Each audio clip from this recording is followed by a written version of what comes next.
जय झूलेलाल। 85 वर्षीय कलावती दुसेजा जी अंतिम इच्छा खे पूरो कयनि उन्हनि जे पुत्र विजय दुसेजा। त मनोहर टाकिज जे पीछे जूना बिलासपुर निवासी 85 वर्षीय कलावती दुसेजा जो निधन गत मंगलवार जो थी वियो हुयो। उन्हनि जी इच्छा हुई कि मरणोपरांत उन्हनि जी ॿिन्हिनि नेत्रनि खे ज़रूरतमंदनि खे दान कयो वञे। हिन ई ॻाल्हि खे ध्यान में रखंदे हुए हिन ग़मगीन माहौल में भी उन्हनि जे सुपुत्र विजय दुसेजा पंहिंजी माता जी अंतिम इच्छा खे पूरी कंदे हुए हैंड्स ग्रुप सां संपर्क कयो ऐं ग्रुपनि जे मनोहर वाधवानी, सिम्स जी डॉक्टर प्रिया ऐं बंसी जे संयुक्त प्रयास सां हुननि जे निवास स्थान वञी करे सफल नेत्रदान करायो वियो।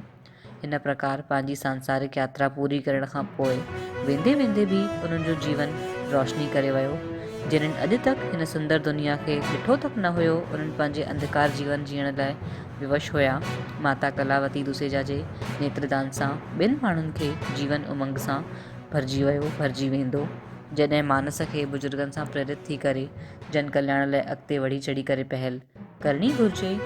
कोरोना महामारी जे कारण विगत 2 वर्षनि खां नेत्रदान बंदि हुयो। माता नेत्रदान करे माण्हुनि लाइ रोशनीअ जी नई किरण खणी करे आई। ज़िंदगी भर सेवा कार्जनि लाइ प्रेरित कंदी रही। समाज सेवा सां जुड़ी करे पत्रकारिता खां वठी करे आई। सत्य जी राह ते हलणु सेखायनि। ॿियनि जी सेवा में ही पंहिंजी ख़ुशी सम्झनि। हमेशह ॿियनि खे ॾियणो आहे, ॾियणो सिखायो। हमेशह बांटंदी रही। ग़रीबी ॾिठईं, लेकिन कॾहिं भी ग़लति राह ते पंहिंजे पुत्र खे हलाइण न चाहियईं, हलाइण न ॿुधायईं। महिनत मज़दूरी करे पंहिंजी औलाद खे पालण पोषण करे वॾो कयईं। हमेशह धर्म ऐं सत्य जी राह ते हलंदी रही। शब्द कर्मनि सां जुड़ाव रहियो। चेहरे ते हमेशह मुस्कान रही। दिल में हज़ारों गम हुया, तकलीफ़ूं हुयूं, परेशानियूं हुयूं, फिर भी मुस्कुराइण सिखायईं। वेंदे वेंदे भी माण्हुनि खे रोशनी जी नई किरण ॾेई करे वई। ॾाढा घटि माण्हू अहिड़ा हूंदा आहिनि जेके पंहिंजे लाइ न ॿियनि लाइ जीअंदा आहिनि ऐं जेके धर्म ऐं सत्य जी राह ते हलंदा आहिनि।